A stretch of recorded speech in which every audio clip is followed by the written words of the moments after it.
Hello and welcome to Yes, You Are Brave. This is a podcast where we're going to set off on a journey together to find and build our brave, where we explore all the ways that you have been brave and all the ways that you can be brave again. Because even though we may have forgotten or we may have fallen out of practice, we're all brave. And I'm on a mission to prove it and help you believe that yes, you are brave.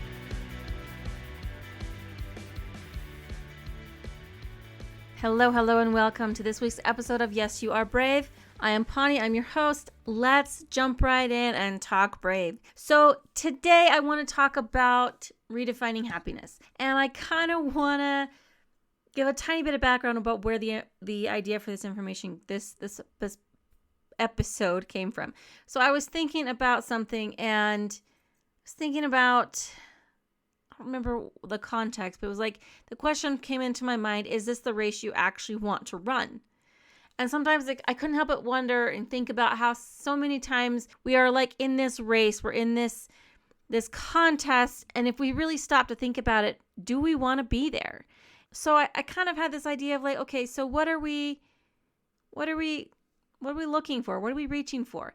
I know we all want to be happy, right? Or typically speaking, I think if we're honest, we all really want to be happy, although some people are just super content to be miserable. But we have to be honest about what we actually want and about what happiness actually means. And I think to do that, because there's not a blanket statement of what happiness actually is, right? There's not a perfect dictionary definition that fits everyone. So we have to define it for yourself, because what happiness is for me is not what happiness is for you.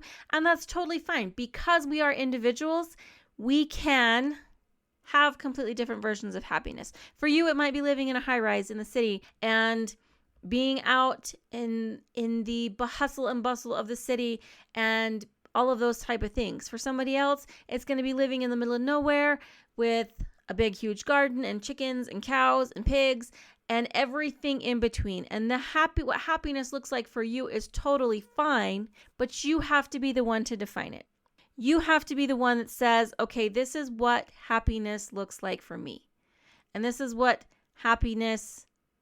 I feel like happiness is and the goals that I want to set. So a couple of things I want you to think about. Do you believe in your bones that the previous generation's definition of happy or success is true? Now, a lot of times we equate happiness with success.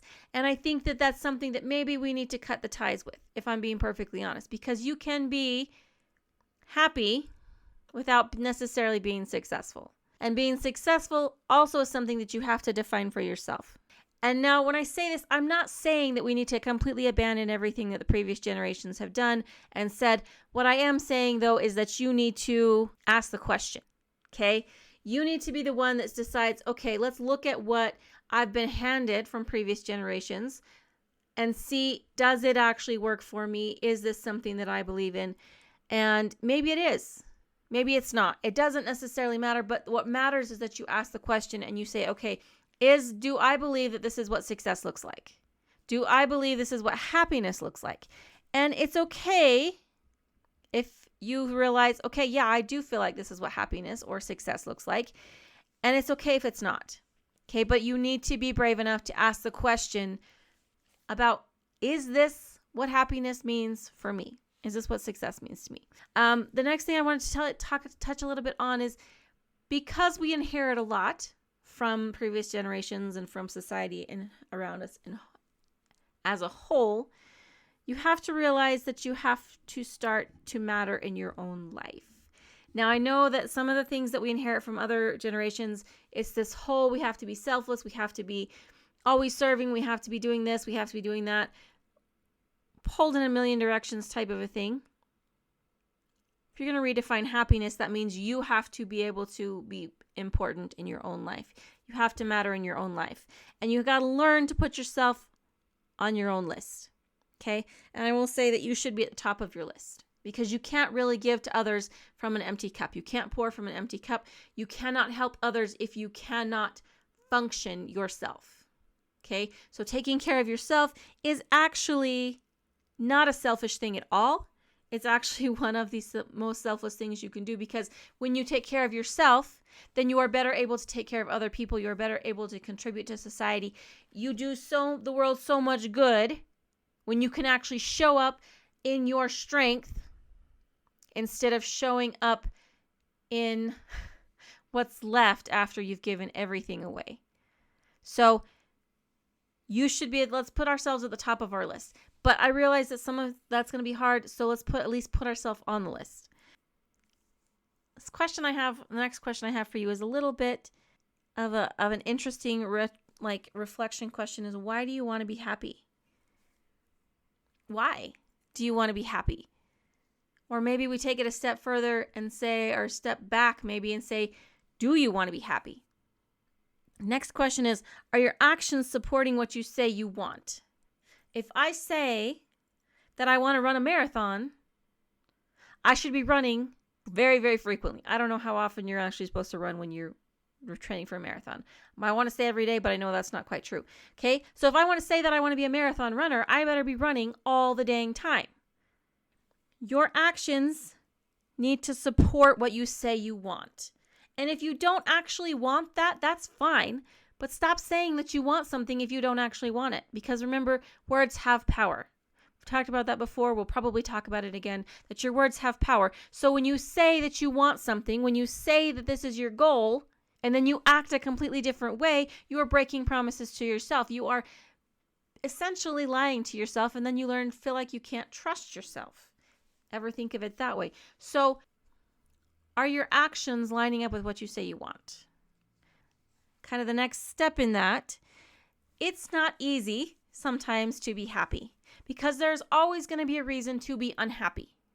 Okay? It's one of those things that we do very much find what we look for. And if we look for reasons to be happy, we're going to find them. If we look for reasons to be miserable, we are going to find them. So you need to practice being happy. You need to allow yourself to be happy in the little moments, and then in the bigger moments, and for longer stretches of time. I talked last week about allowing. Sometimes we get in this really cool, amazing, wonderful situation, and instead of just enjoying that moment and being happy in that moment, we start looking to the next thing. We start looking to the next activity, the next day, the next thing on our to-do list, and we forget to be happy in the moment. So let's practice being happy in the moment. Let's practice feeling that happiness when it comes and allowing it to come when it does. Maybe it's a crunchy leaf that makes you super happy. Maybe it's a blossom on the tree. Maybe it's your team winning by a little or by a lot. Maybe it's puppies. Maybe it's kitties. Maybe what doesn't matter necessarily what makes you happy. Allow it to make you happy. And some things are going to make you happy for no absolute logical reason. Take the gift. Okay? Allow yourself to be happy when happy comes knocking. Practice. Practice in the little moments, and then let's see if we can't be happy for longer and longer stretches of time. Yes, let's enjoy this happy moment, and then see if maybe next time we can enjoy a happy 5 minutes, and a happy half an hour, and a happy hour. Are we going to be happy all the time? No. But can we allow happy to maybe be a state of being or a state of mind? Think about that for a minute. Can we allow happy to be a state of being, to be a state of mind?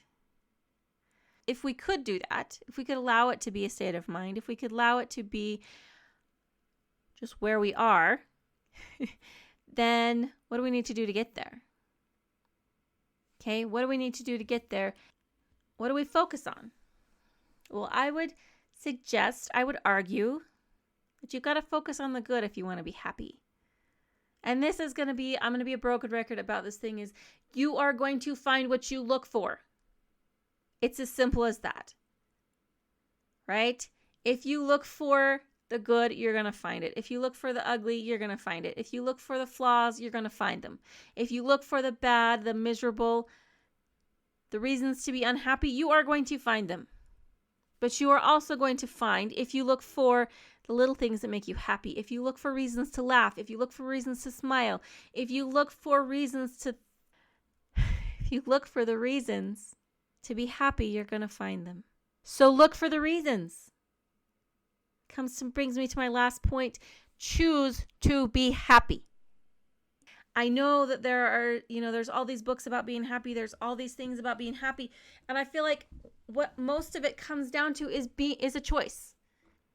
You have to choose to be happy. If you choose to be miserable, you're going to be miserable. If you choose to be happy, you can and will be happy. You make a choice that you are going to do something and you stick to it. And then amazing things can happen in your life. Okay, if you choose to be happy, if you choose the positivity, if you choosing your own path, deciding for yourself what is success, what is happiness, what does it look like, what does it feel like for me? You choose that, and then you build your habits and your beliefs, and you build your own happy. You make your own happy.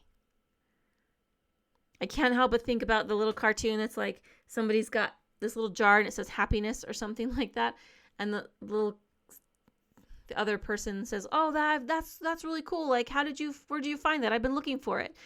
And the little person with a jar that says happiness says, "Oh, I made it myself." It's your life, my dear.